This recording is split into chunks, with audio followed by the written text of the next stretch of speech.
Okay. Now I've got to get back over to where I'm supposed to be here. If I remember right, we're on verse 55 of the second chapter. Is it? Yes.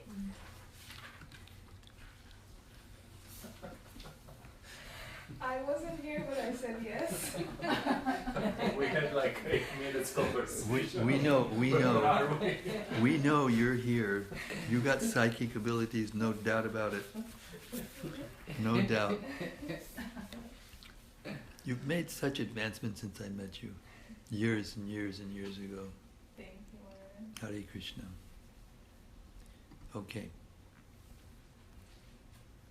I'm just getting myself to the right spot here on my screen.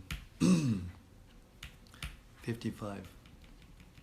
Okay, now we're to the point where Krishna is going to begin to explain what the symptoms are of a liberated person. There's different sections where he does that, but this is the first section where he does it. Excuse me, I just blew my voice out in the temple room.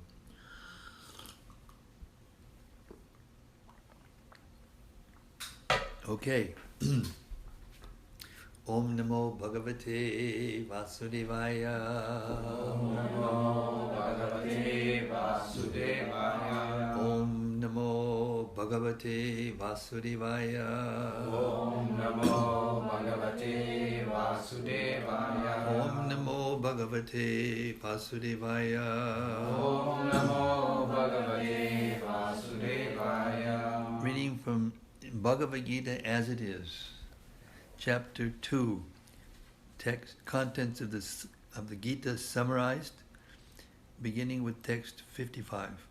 Shri Bhagavan Uvacha Prajahati Yada Kaman Sarvan Partha Manogatan Atmanyeva Manatushta Stita Pragyasta Dochate.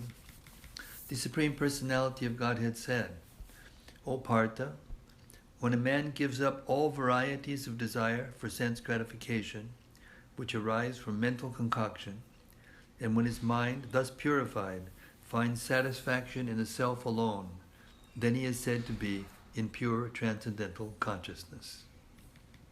Purport. The Bhagavatam affirms that any person who is fully in Krishna consciousness or devotional service of the Lord has all the good qualities of the great sages, whereas a person who is not so transcendentally situated has no good qualifications because he is sure to be taking refuge in his own mental concoctions. Consequently, it is rightly said herein that one has to give up all kinds of sense desire manufactured by mental concoction. Artificially, such sense desires cannot be stopped. But if one is engaged in Krishna consciousness, we're recording. That's the only reason I didn't get up and hug you and do all kinds of affectionate things. This is my godbrother, Chaitanya Chandra, from Dallas. We've known each other from a very long time. Very long time. Consequently, it is rightly said herein that one has to give up all kinds of sense desire manufactured by mental concoction.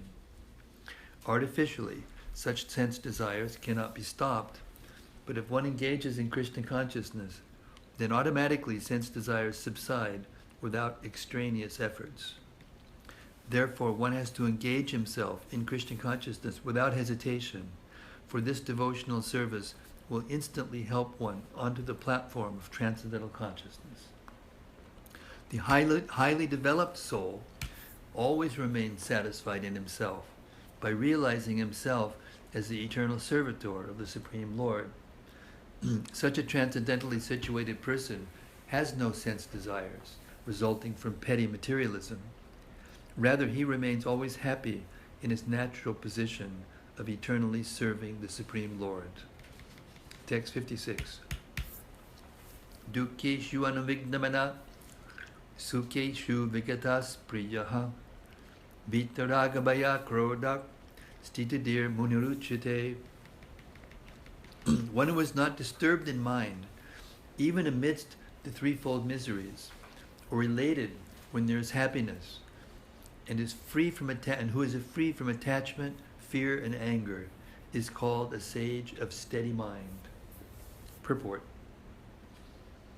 The word muni means one who can agitate his mind in various ways for mental speculation without coming to a factual conclusion.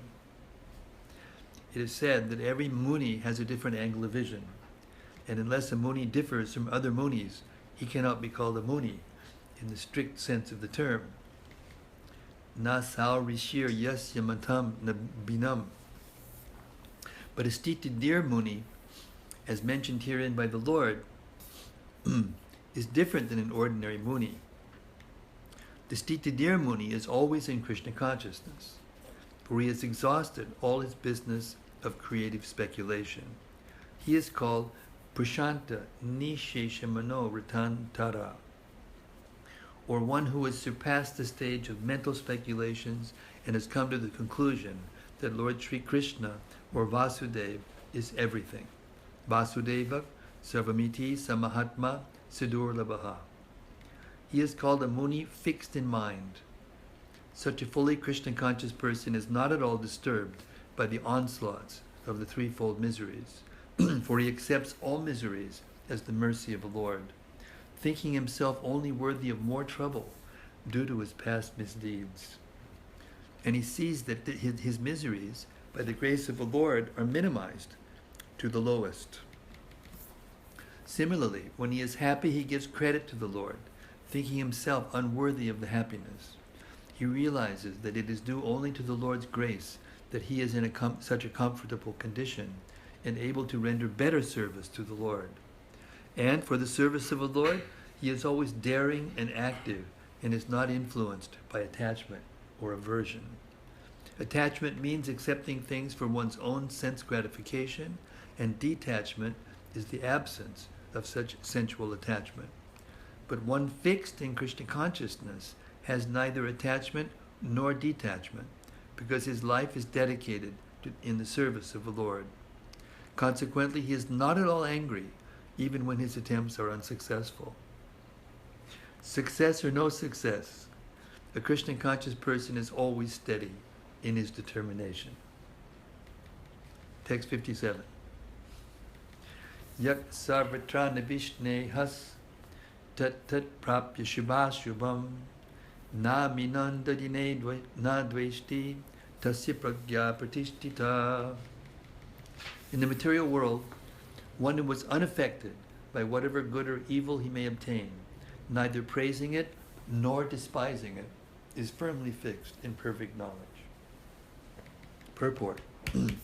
There is always some upheaval in the material world, which may be good or evil. One who is not agitated by such material upheavals, who is unaffected by good and evil, is to be understood to be fixed in Krishna consciousness. As long as one is in the material world, there is always the possibility of good and evil, because this world is full of duality. But one who is fixed in Krishna consciousness is not affected by good and evil, because he is simply concerned with Krishna, who is all good, absolute. Such consciousness in Krishna situates one in a perfect transcendental position, called technically samadhi. Text 58. Yada sangharate chayam kurmungani basarvashaha indriyan indriyartebhyas tasya pragya pratishtita. One who is able to withdraw his senses from sense objects, as the tortoise draws its limbs within the shell, is firmly fixed in perfect consciousness. Purport. The test of a yogi, devotee, or self-realized soul is that he is able to control the senses according to his plan. Most people, however, are servants of the senses and are thus directed by the dictation of the senses. That is the answer to the question as to how the yogi is situated. The senses are compared to venomous serpents. They want to act very loosely and without restriction. The yogi, or the devotee, must be very strong to control the serpents, like a snake charmer. He never allows them to act independently. There are many injunctions in the revealed scriptures. Some of them are do nots and some of them are do's. Unless one is able to follow the do's and do nots, restricting oneself from sense enjoyment, it is not possible to be firmly fixed in Krishna consciousness. The best example set herein is the tortoise. The tortoise can at any moment wind up its senses and exhibit them again at any time for particular purposes.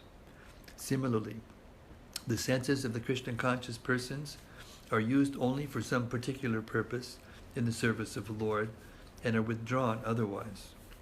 Arjuna is being taught here to use his senses for the service of the Lord instead of for his own satisfaction. Keeping the senses always in the service of the Lord is the example set by the analogy of the tortoise, who keeps the senses within. Text 59.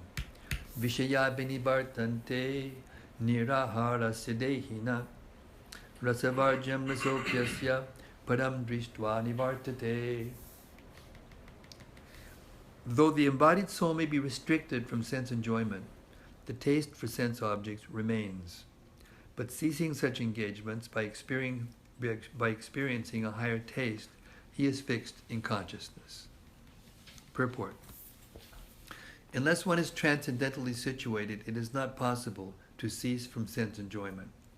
The process of restriction from sense enjoyment by rules and regulations is something like restricting a diseased person from certain types of eatables. The patient, however, neither likes such restrictions nor loses his taste for eatables.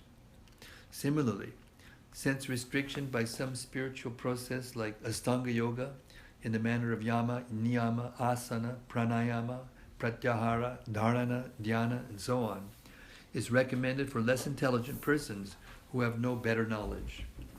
But one who has tasted the beauty of the Supreme Lord, Krishna, in the course of his advancement in Krishna consciousness, no longer has a taste for dead material things. Therefore, restrictions are there for the less intelligent neophytes in the spiritual advancement of life. But such restrictions are only good until one actually has a taste for Krishna consciousness. When one is actually Krishna conscious, he automatically loses his taste for pale things. Text 60. Yatato yapikonteya purushasya vipaschitaha indriyani pramatini haranti prasamam manaha.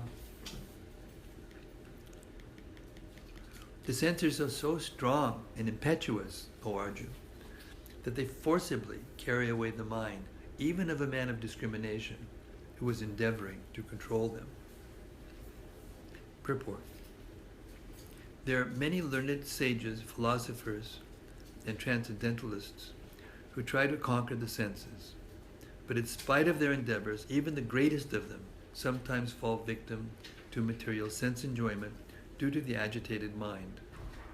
Even Vishwamrita, a great sage and perfect yogi, was misled by Menaka into sex enjoyment, although the yogi was endeavoring for sense control with severe types of penance and yoga practice. And of course, there are so many similar instances in the history of the world. Therefore, it is very difficult to control the mind and senses without being fully Krishna conscious. Without engaging the mind in Krishna, one cannot cease from such material engagements. A practical example is given by Sri Yamunacharya, a great saint and devotee, who says, Yad avadi mama cheta Krishna padarda vinde nava nava rasadam yuditam rantumasit tad avidivatanari sangame smaryamane bhavati bhakti vikara shushtunishti vinam cha.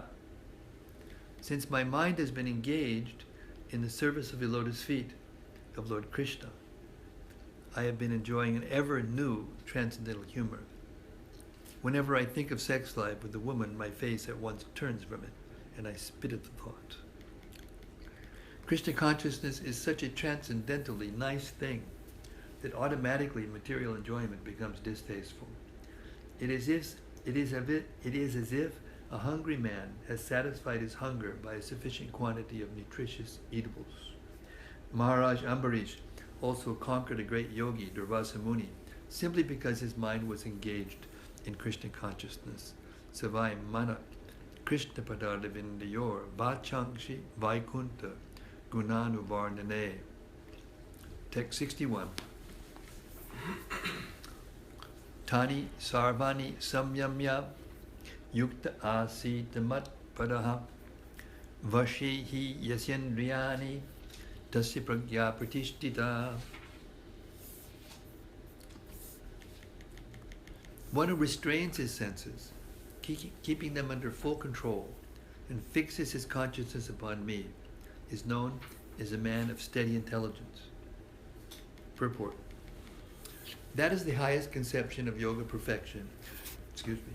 That the highest conception of yoga perfection is Krishna consciousness is clearly explained in this verse. And unless one is Krishna conscious, it is not at all possible to control the senses. As cited above, the great sage Durvasa Muni picked a quarrel with Maharaj Ambarish, and Durvasa Muni unnecessarily became angry out of pride and therefore could not check his senses. On the other hand, the king, although not as powerful a yogi as a sage, but a devotee of the Lord, silently tolerated all the sage's injustices and thereby emerged victorious. The king was able to control his senses because of the following qualifications, as mentioned in the Srimad Bhagavatam, 9:4:18 to 20. Savai Manak Krishna Padartha Vindayor Vachang Shivaikuntha Gunanuvarnane Karau Harer Mandiramarjanadishu Shutim Chikara Chutasat Katodaye Mukunda Lingalaya Darshane Drishao Tad Vityugatra Spashinanga Sangamam Granam Chatat Padachuk Saroja Saurabe Srimat Tulasya Rasanam Tadarpite Padau Harer Chetrapadanu Sarpane Shiro Krishi Keshapada Vidhanane Bivandane Kamang Sadasye Natukama Kamyaya Yatotama Shloka Janashaya Ratihi. King Ambarish fixed his mind on the lotus feet of Lord Krishna, engaged his words in describing the abode of the Lord, his hands in cleansing the temple of the Lord, his eyes in hearing the pastimes of the Lord. His ears in hearing the pastimes of the Lord, his eyes in seeing the form of the Lord, his body in touching the body of the devotee, his nostrils in smelling the fragrance of the flowers offered to the lotus feet of the Lord, his tongue in tasting the tulsi leaves offered to him, his legs in traveling to the holy place where the temple is situated, his head in offering obeisances unto the Lord, and his desires in fulfilling the desires of the Lord. And all these qualifications made him fit to become a Matpara devotee of the Lord. The word Matpara is most significant in this connection. How one can become Matpara is described in the life of Maharaj Ambarish. Srila Baladev Vidyabhushan, a great scholar and acharya in the line of the Matpara, remarks, Mat Bhakti Prabhavena Sarvendriya Vijaya Purvika Swatmadrishti Sulabeti Bhavaha. The senses can be completely controlled only by the strength of devotional service to Krishna. Also, the example of fire is sometimes given. As a blazing fire burns everything within a room, Lord Vishnu, situated in the heart of the yogi, burns up all kinds of impurities. The Yoga Sutra also prescribes meditation on Vishnu, not meditation on the void. The so-called yogis who meditate on something other than the Vishnu form simply waste their time in a vain search after some phantasmagoria. We have to be Krishna conscious, devoted to the Supreme Personality of Godhead. This is the aim of real yoga. Text 62.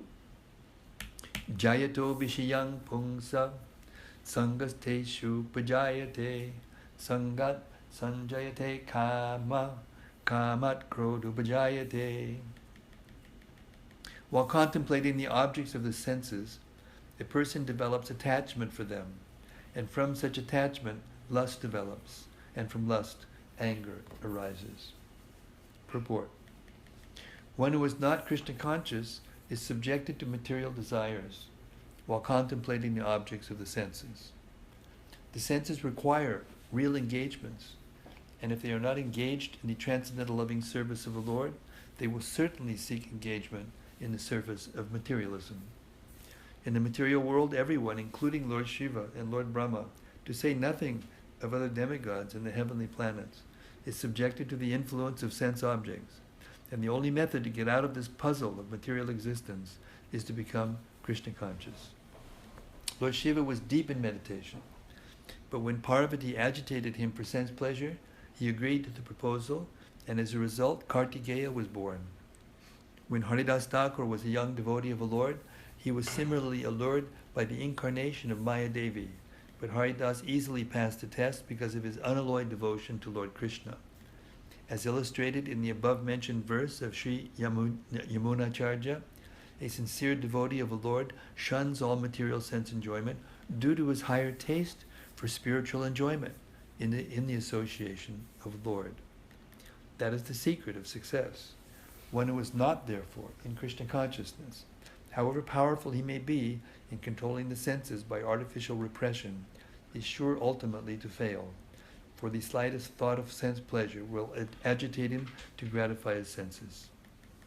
Text 63. Krodad bhavati samoha, samohat smritibib brahmaha, smritibrangshad burinasho, burinashat pranashyati.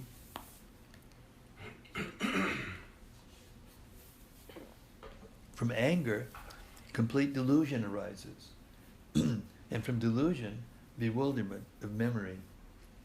When memory is bewildered, intelligence is lost, and when intelligence is lost, one falls down again into the material pool. Purport. Srila Rupa Goswami has given us this direction. Prapanchigataya buddhya harisambandhi bastunaha mamukshubhi parityago vairagyam palgud katyate. By development of Krishna consciousness, one can know that everything has its use in the service of the Lord. Those who are without knowledge of Krishna consciousness artificially try to avoid material objects, and as a result, although they desire liberation from material bondage, they do not attain to the perfect stage of renunciation. Their so-called renunciation is called palgu, or less important. On the other hand, a person in Krishna consciousness knows how to use everything in the service of the Lord.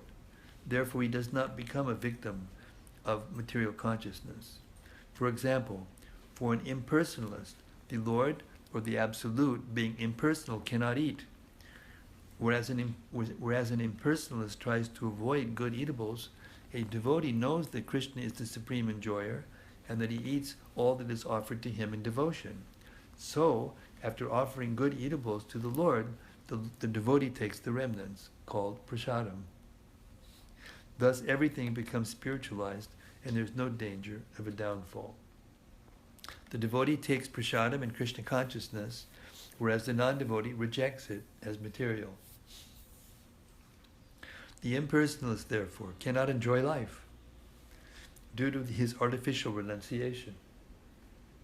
And for this reason, a slight agitation of the mind pulls him down again into the pool of material existence. It is said that such a soul, even though rising up to the point of liberation, falls down again due to his not having support in devotional service. Text 64. Ragadvesha vimuktais vishayan indriyais charan atmavashayar videyatma prasadam adhigacchati. Translation. It is already explained that one may externally control the senses by some artificial process, But unless the senses are engaged in the transcendental service of the Lord, there is every chance of a fall. Although the person in full Krishna consciousness may apparently be on the sensual plane, because of his being Krishna conscious, he has no attachment to sensual activities. The Krishna conscious person is concerned only with the satisfaction of Krishna and nothing else. Therefore, he is transcendental to all attachment and detachment. If Krishna wants, the devotee can do anything which is ordinarily undesirable. And if Krishna does not want, he shall not do that which he would have ordinarily done for his own satisfaction. Therefore, to act or not to act is within his control, because he acts only under the direction of Krishna. This consciousness is the causeless mercy of the Lord, which the devotee can achieve in spite of being attached to the sensual platform. Text 65. Prasade sarvadukanam hanir asyo pajayate prasana chittaso yashu buddhi paryavatishtate. For one thus satisfied in Krishna consciousness, the threefold miseries of material existence exist no longer. In such satisfied consciousness, one's intelligence is soon well established. Text 66. Nasti buddhir ayuktasya nacha yuktasya bhavana nacha bhavayatak shantir ashantasya kutak sukham. One who is not connected with the Supreme in Krishna consciousness can have neither transcendental intelligence nor a steady mind, without which there is no possibility of peace. And how can there be any happiness without peace? Purport. Unless one is in Krishna consciousness, there is no possibility of peace. So it is confirmed in the 5th chapter that when one understands that Krishna is the only enjoyer of all the good results of sacrifice and penance, that he is the proprietor of all universal manifestations, and that he is the real friend of all living entities, then only can one have real peace. Therefore, if one is not in Krishna consciousness, there cannot be a final goal for the mind. I'll read that again. Therefore, if one is not in Krishna consciousness, there cannot be a final goal for the mind. Disturbance is due to want of an ultimate goal. And when one is certain that Krishna is the enjoyer, proprietor, and friend of everyone and everything, then one can, with a steady mind, bring about peace.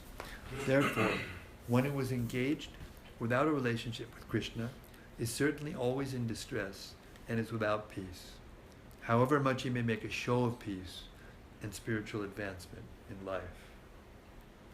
Krishna consciousness is a self-manifested, peaceful condition which can be achieved only in relationship with Krishna. I'll read that again. This is one of my favorite sentences. The first time I read the Gita, this is one of my favorite sentences. Krishna consciousness is a self-manifested, peaceful condition which can be achieved only in relationship with Krishna. Text 67. Indriyanam vicharatam yanmano nuvidiyate tadasya harithi pragyam vayurnavam ivambasi. As a strong wind sweeps away a boat on the water, even one of the roaming senses on which the mind focuses can carry away a man's intelligence. Purport. Unless all of the senses are engaged in the service of the Lord, even one of them engaged in sense gratification can deviate the devotee from the path of transcendental advancement. As mentioned in the life of Maharaj Ambarish, all of the senses must be engaged in Krishna consciousness, for that is the correct technique for controlling the mind. Text 68. Tasmat yasya mahabaho nigrihitani sarvashaha indriyan indriyartebhyas tasya pragya pratishtita. Therefore, O mighty armed, One whose senses are restrained from their objects is certainly of steady intelligence. Purport. One can curb the forces of sense gratification only by means of Krishna consciousness, or engaging all the senses in the transcendental loving service of the Lord. As enemies are curbed by superior force, the senses can similarly be curbed, not by any human endeavor, but only by keeping them engaged in the service of the Lord. One who has understood this, that only by Krishna consciousness is one really established in intelligence, and that one should practice this art under the guidance of a bona fide spiritual master, is called sadhaka, or a suitable candidate for liberation. Text 69. Ya nisha sarvabhutanam tasyam jagarti samyami yasyam jagrati bhutani sa nisha pashyato munehe. What is night for all beings is the time of awakening for the self-controlled. And the time of awakening for all beings is night for the introspective sage. Purport. There are two classes of intelligent men. One is intelligent in material activities for sense gratification, and the other is introspective and awake to the cultivation of self-realization. Activities of the introspective sage or thoughtful man are night for persons materially absorbed. Materialistic persons remain asleep in such a night due to their ignorance of self-realization.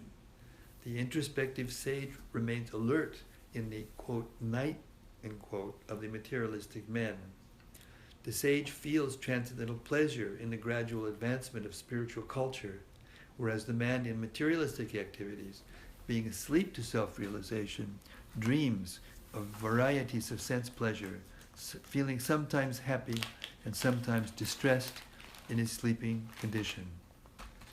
The introspective man is always indifferent to materialistic happiness and distress. He goes on with his self-realization activities undisturbed by material reactions. Text 70.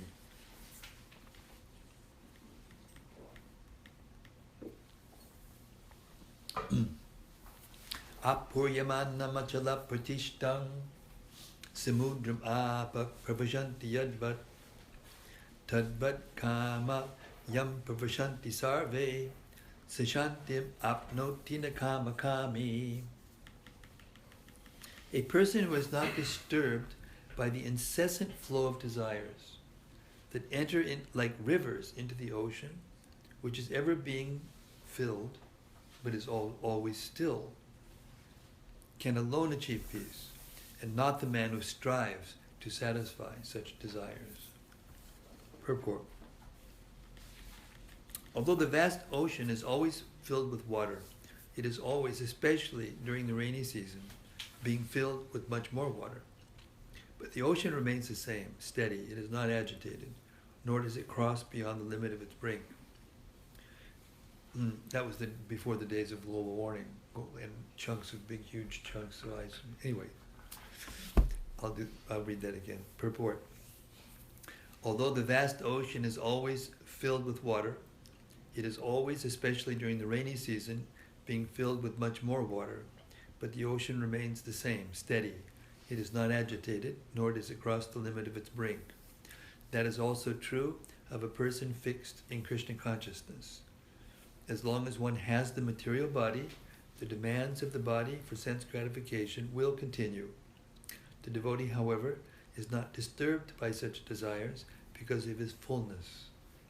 A Krishna conscious man is not in need of anything because the Lord fulfills all his material necessities. Therefore, he is like the ocean, always full in himself. Desires may come to him like the waters of the rivers that flow into the ocean, but he is steady in his activities, and he is not even slightly disturbed by desires for sense gratification. That is the proof of a Krishna conscious man. One who has lost all inclinations for material sense gratification, although the desires are present, because he remains satisfied in the transcendental loving service of the Lord, he can remain steady like the ocean, and therefore enjoy full peace. Others, however, who want to fulfill desires up to the limit of liberation, what to speak of material success, never attain peace. The fruitive workers, the salvationists, and also the yogis who are after mystic powers are all unhappy because of unfulfilled desires. But the person in Krishna consciousness is happy in the service of the Lord, and he has no desires to be fulfilled. In fact, he does not even desire liberation from the so-called material bondage. The devotees of Krishna have no material desires, and therefore they are in perfect peace. Text 71. Vihaya kamanyak sarvan pumangs charitinik spriha nirmamo nirahankara sashantim adhigachati. A person who has given up all desires for sense enjoyment, a person who has given up all desires for sense gratification, who lives free from desires, who has given up all sense of proprietorship and is devoid of false ego, he alone can attain real peace. Purport. To become desireless means not to desire anything for sense gratification. In other words, desire for becoming Krishna conscious is actually desirelessness. To understand one's actual position as the eternal servitor of Krishna, without falsely claiming this material body to be oneself, and without falsely claiming proprietorship over anything in the world, is the perfect stage of Krishna consciousness. One who is situated in this perfect stage knows that because Krishna is the proprietor of everything, everything must be used for the satisfaction of Krishna. Arjuna did not want to fight for his own sense gratification, but when he became fully Krishna conscious, he fought because Krishna wanted him to fight. For himself, there was no desire to fight, but for Krishna, the same Arjuna fought to his best ability. Real desirelessness is desire for the satisfaction of Krishna, not an artificial attempt to abolish desires.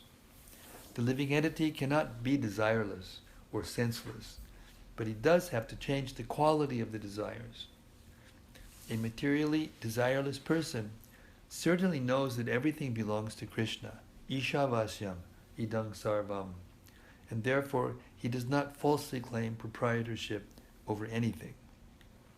This transcendental knowledge is based on self-realization, namely, knowing perfectly well that every living entity is an eternal part and parcel of Krishna in spiritual identity, and that the eternal position of the living entity is therefore never on the level of Krishna or greater than him.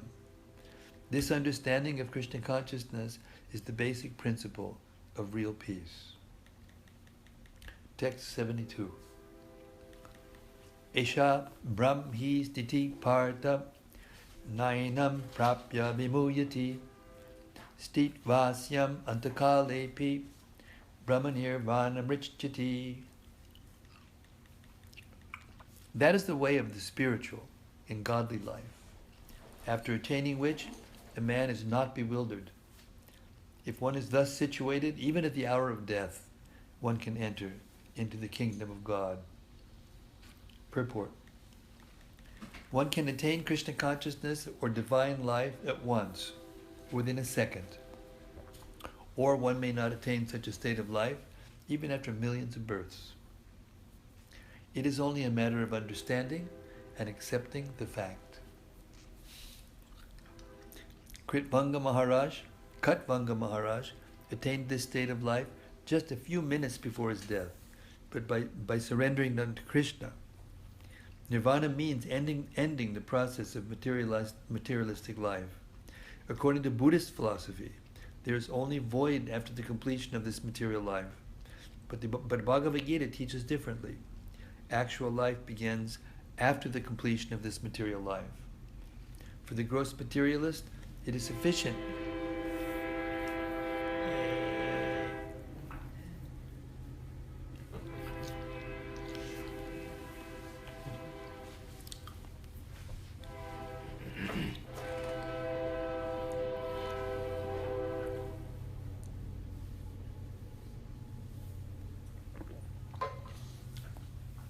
For the gross materialist, the last sentence before that is really good.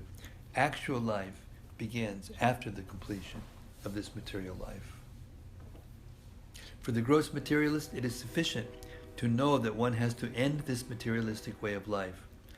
But for persons who are spiritually advanced, there is another life after this materialistic life. Before ending this life, if one fortunately becomes Krishna conscious, he at once attains the stage of Brahma Nirvana. There is no difference between the kingdom of God and the devotional service of the Lord. Since both of them are on the absolute plane, to be engaged in the transcendental loving service of the Lord is to have attained the spiritual kingdom. In the material world, there are activities of sense gratification, whereas in the spiritual world, there are activities of Krishna consciousness. Attainment of Krishna consciousness, even during this life, is immediate attainment of Brahman, and one who is situated in Krishna consciousness has certainly already entered into the kingdom of God. Brahman is just the opposite of matter. Therefore, Brahmi Sthiti means not on the platform of material activities. Devotional service of the Lord is accepted in the Bhagavad-Gita as the liberated stage. Sagonan, Samatityaitan, Brahma Bhuyaya Kalpate. Therefore, Brahma Sthiti is liberation from material bondage. Srila Bhaktivinoda Thakur has summarized this second chapter of the Bhagavad-Gita as being the contents for the whole text. In the Bhagavad-Gita, the subject matters are Karma Yoga, Jnana Yoga, and Bhakti Yoga. In the second chapter, Karma Yoga and Jnana Yoga have been clearly discussed, and a glimpse of Bhakti Yoga has also been given as the contents for the complete text. Thus, end the Bhaktivedanta purports to the second chapter of the Srimad Bhagavad-Gita in the manner of its contents. Hare Krishna. Jai Shri Krishna. So, we've still got quite a bit to go. I mean, we started late tonight at 7:30, so I plan on going until about 8:45. So, that was a mouthful, an earful, a mindful, a heartful that we just heard. So if there's any questions or comments or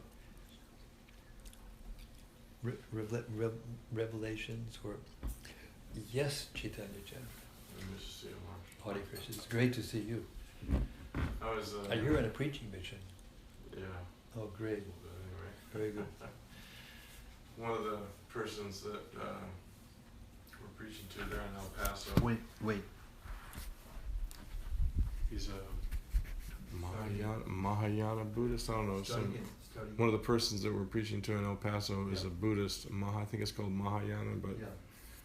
I don't know the details so much. But I asked him what the goal was of their particular path, and his description is that after millions of births, they're going to attain some planet of their own. I was like, wow, really? Millions of births? I said, that's a lot of work. Let's take the elevator. That's what I told him. I said, it's like, because El Paso's full of mountains. So it's like, I told him, well, you can go all the way around the mountain to go to the store, or you can just go across the street. So there's different schools. There are different schools of Buddhist philosophy, and some of them accept that there is a spiritual world and a planet that they go to. And that must be someone who was taught that by his master, or whatever, or books, or whatever. There are others who accept shunyavad, or a kind of void existence. I heard Gopi Pranandana Prabhu describe from his extensive research that he's done, and he's done extensive research into the Vedas, and he could translate the Bhagavad-Gita and comment on it, so he's very learned, very advanced devotee. And he said that their goal is actually the causal ocean. Yeah. He said the impersonalists who are Shunyavadi, Nirvishesha. Those who are Nirvishesha are impersonalists, but their goal is the Brahmajyoti, which is the spiritual sky, which is made up of a whole bunch of disembodied souls, you know, and therefore the spiritual sky is very effulgent, because each one of us in our original state is effulgent, more effulgent than few suns together. And then the Buddhists, there's some sects of Buddhism that say that the material world is eternal. Material energy is conserved. That's also accepted by the material scientists, conservation of energy. The forms and the energies that make up the forms, when the forms disintegrate, the energy goes back into the flow of energy. So they say that there is reincarnation, but there's no soul. The energy just, you know, forms and then goes back into the flow and comes out in another form, but there's no soul. And that process goes on eternally.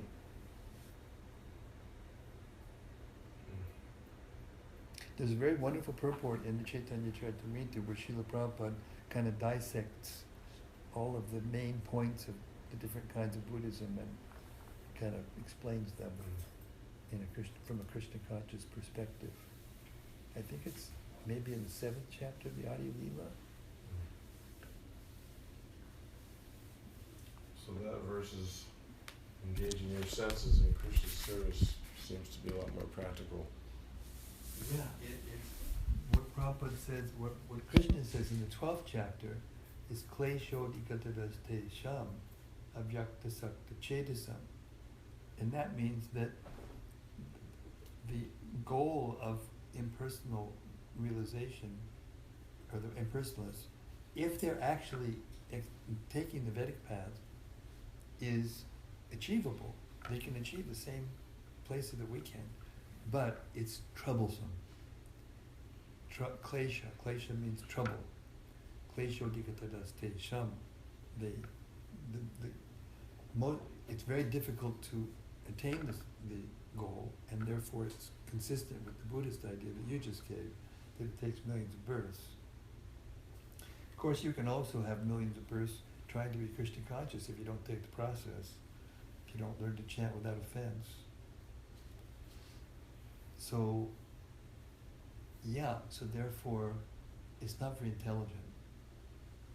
And they think that we, the Vaishnavas, who, by the mercy of Lord Chaitanya, can become perfect just by chanting Hare Krishna, they take us to be just rank beginners, you know.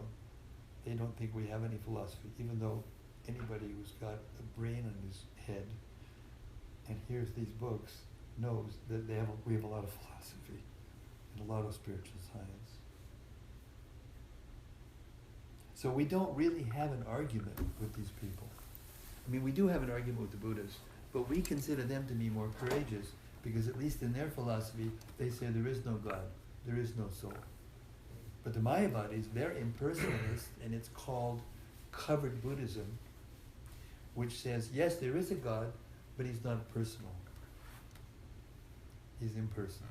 So that's much more dangerous than the Buddhist who says there is no God, there is no soul. It makes it easier for a sincere, honest, kind of simple person to reject. Wait a second, that can't be true. There's got to be a source. I mean, I have a source. You know, my parents had a source. Their parents had a source. And you keep tracing it back, you get to Brahma, then you get to Mahavishnu, and you go all the way back to Krishna. And then they say, well, what's Krishna's source? Because they have no idea of what spiritual science is. You know, if you come to that form, which doesn't have a source, that's God. There has to be a form that is by definition, by logic, you know, no form has ever come, at least in our experience, from a non-form. You know, you didn't come out of the corner of the room. You know, you came out of your mother's womb. You know.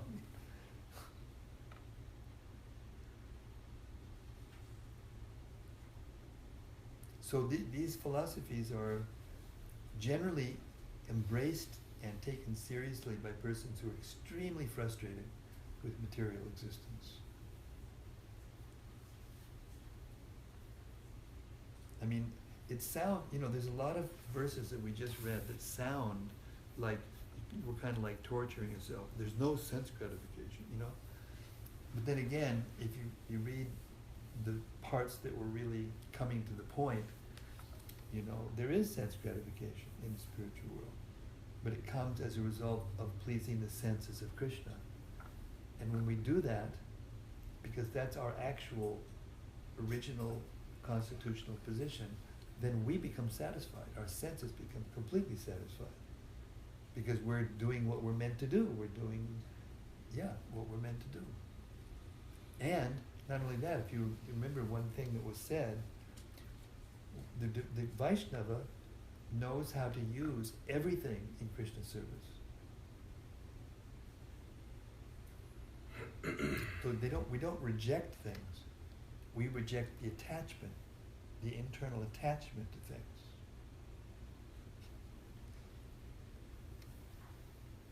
So we can still have all the things. There are great, the example of Maharaj Ambrish that was described here with a very extensive verse telling what he did with all his senses. He's an example of a person who takes all the processes of devotional service and therefore becomes completely absorbed.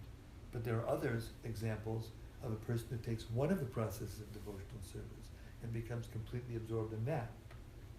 Hearing, chanting, remembering, serving, praying, like that.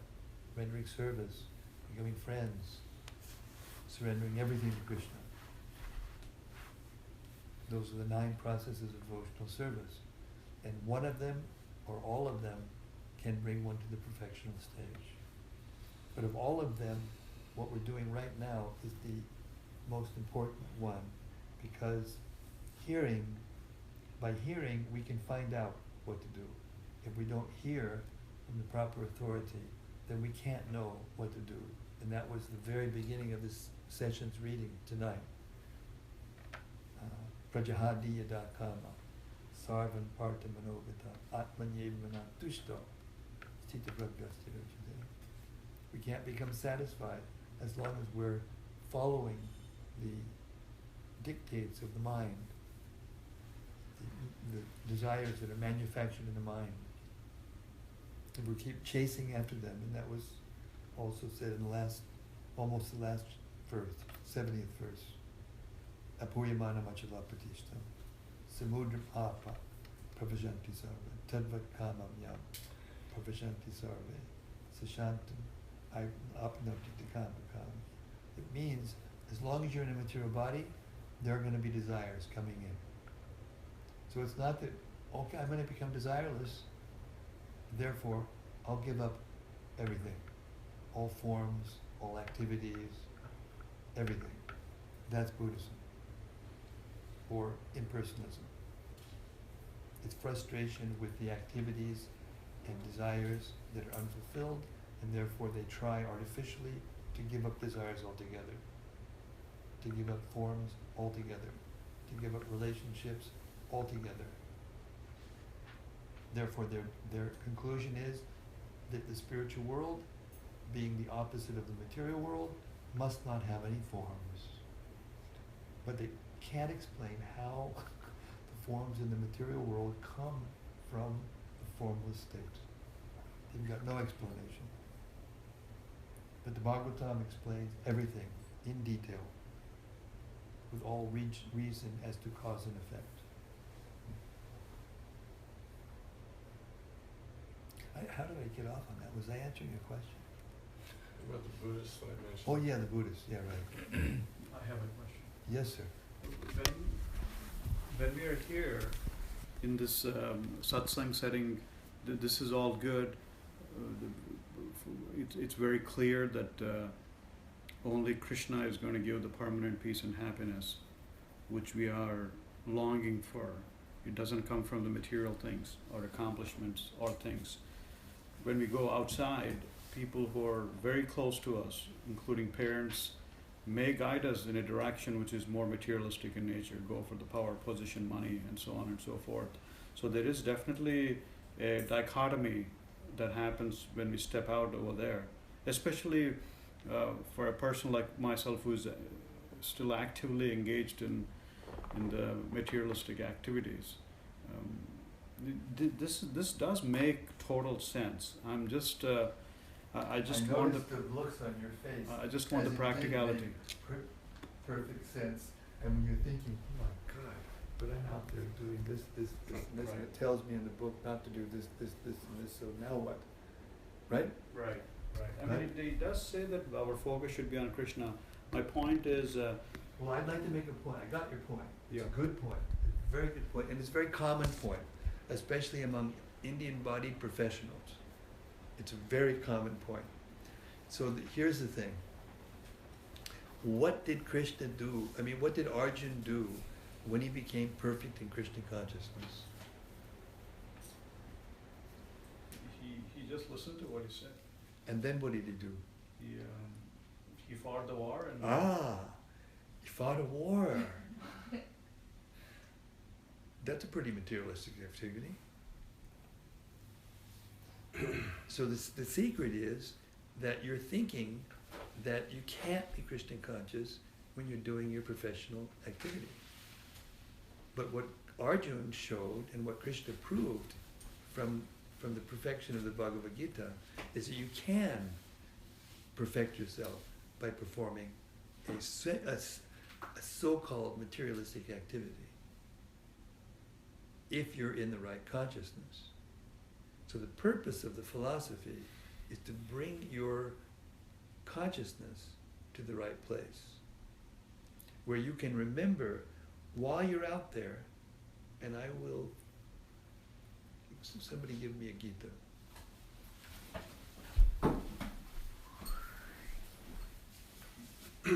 Thank you.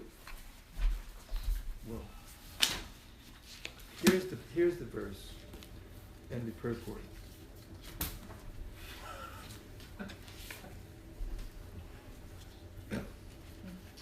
Only two things. Huh? There are only two things. Okay. I'm looking for 1857, in case you want to look it up. 1857. Buck. Oh.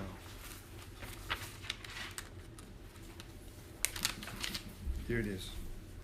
Chetasa sarvakarmani Mai sanyasya matparaha buddhi yogam upashritya matchita satatam bhava. Now notice that this matpada was in another, when we were during our reading, this was in the purport. The matpada devotee means the perfect devotee or the complete devotee. In all activities, just depend upon me and work always under my protection. In such devotional service, be fully conscious of me. Purport. When one acts in Krishna consciousness, he does not act as the master of the world. Just as like a servant, one should act fully under the direction of the Supreme Lord. A servant has no individual independence, he acts only under the order of the master. A servant acting on behalf of the Supreme Master is unaffected by profit and loss. He simply discharges his duty faithfully in terms of the order of the Lord. Now, one may argue that Arjuna was acting under the personal direction of Krishna, but when Krishna is not present, how should one act? If one acts according to the direction of Krishna in this book, as well as under the guidance of the representative of Krishna, then the result will be the same. The Sanskrit word matpadaha is very important in this verse. It indicates that one has no goal in life save and except acting in Krishna consciousness just to satisfy Krishna. And while working in that way, one should think of Krishna only. Quote, this is the answer to your question, sir. What's your name again? Ram. Ram. What a great name. My son's name is Ram.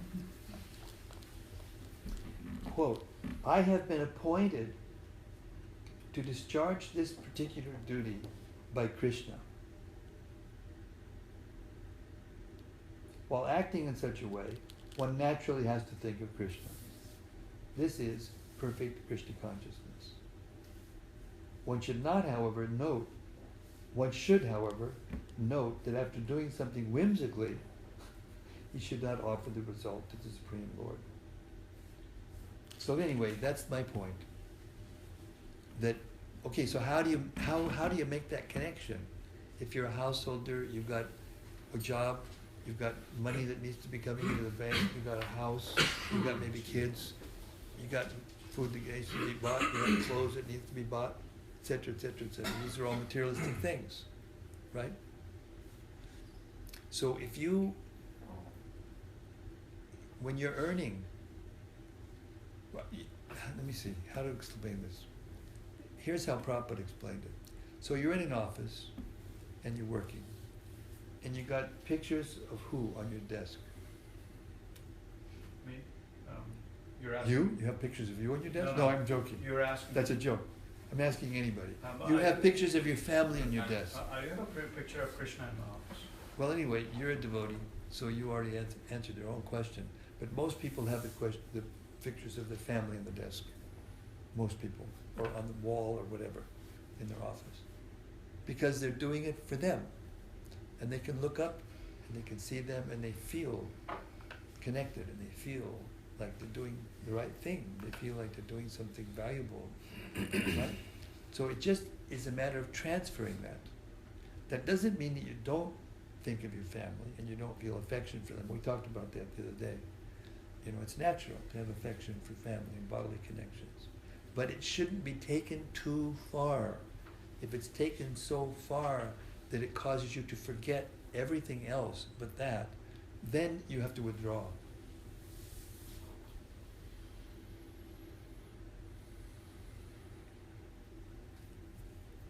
When you go out shopping, you know, we shop for food items, we shop for, of course you can't, like it says whimsically, you don't go to the meat counter and get some meat and think, Krishna has asked me to do this, you know, because Krishna isn't asking you to do that. But as long as you have an occupation that's not grossly sinful, you know, everybody has to do, the engagements of human society have been going on practically since time immemorial. There have always been businessmen, there have always been warriors, there have always been philosophers, there have always been, you know, agriculturalists. There's all the things that are going on have always been going on. It's just a matter of dovetailing, of changing the consciousness. And, So it does change over a period of time? Oh yes, because that's who you are. That's who you are. These other things are an imposition on the soul. Thank you. Yes, sir. So to bring that to the next level, or, you know, to continue that a little bit, because when you're married and you have your family members, and so how to start to change the consciousness to where you become. You're out shopping, and you see a beautiful flower. Rather than saying, "Oh, she'll really like that," you know, you say, "Oh, Krishna would really like that," and you purchase it the same, and you bring it home and you put it on your altar. That's the beginning. You're boga shopping. You know, look at that fruit, fantastic, it's the best. You try to get the best for Krishna. Remember, we read it. And then you prepare the most delicious food, and you offer it to Krishna. And then you don't just leave it there and let it rot. You put it on the table, and then you take it yourself, and you become satisfied. Your tongue, your belly becomes satisfied. More satisfied than if you had, you know, taken it off the shelf and just chomped on it, you know. But the point... That's the beginning. Like, That's the beginning. And then that's the beginning. And then by doing that, you'll become attached to Krishna gradually. But you also have to do this. You have to hear. You have to read and you have to hear. Like here we have a family together.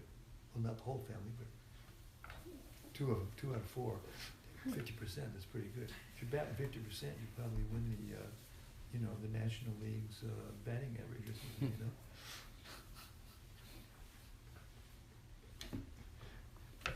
Reminds me of David Rita Mars. She's always doing sports analogies, you know? Anyway, yeah, that's it. You can't expect to get it immediately, although you can get it immediately if you're intelligent enough, and if you give up your attachment and become attached to Krishna and use everything. You see your wife as a devotee of Krishna.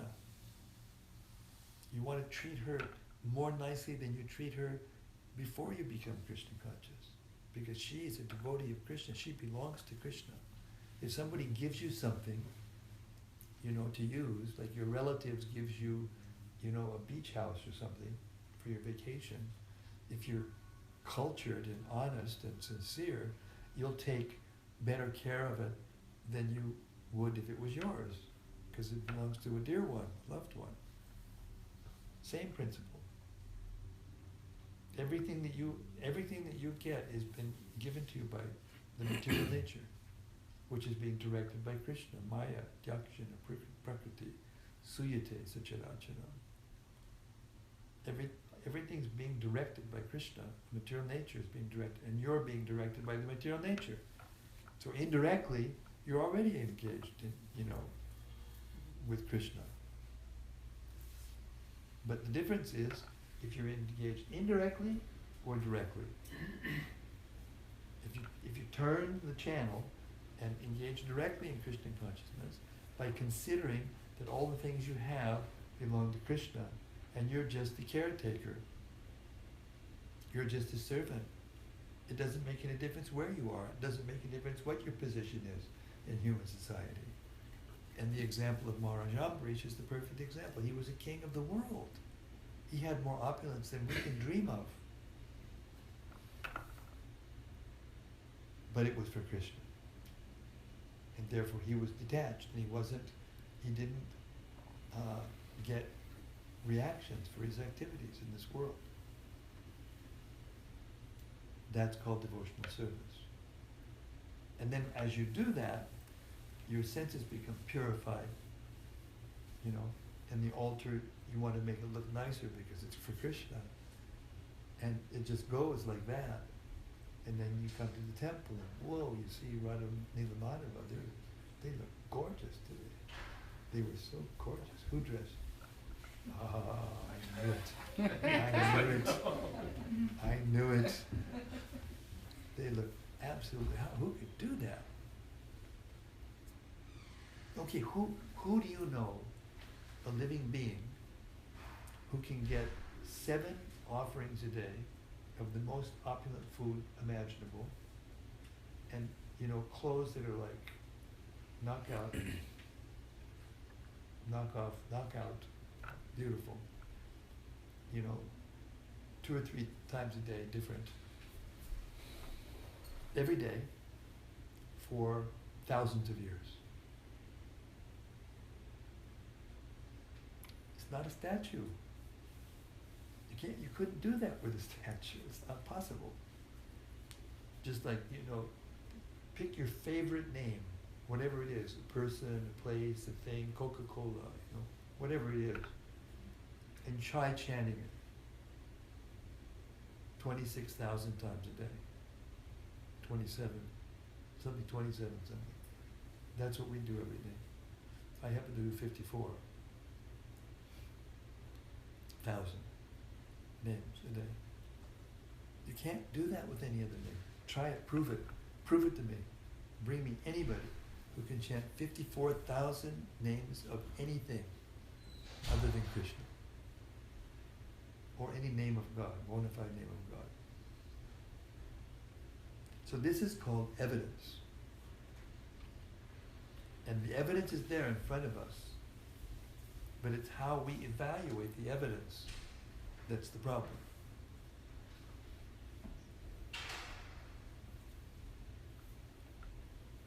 if you evaluate the evidence properly, you will want to do the right thing. You will want to become Krishna conscious.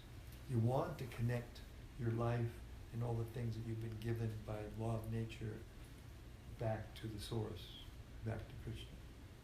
And as you do that, as you perfect that engagement, as you perfect that art of living, you become happy. You become, under any condition, nothing will disturb you. Because your chanting and your hearing will continue under all circumstances. Okay, that's it. Quarter to 9. Hare Krishna. Hare Krishna. Thank all of you so much.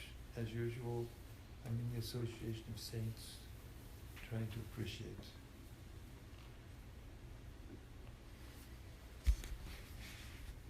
Thank you. Thank you very much.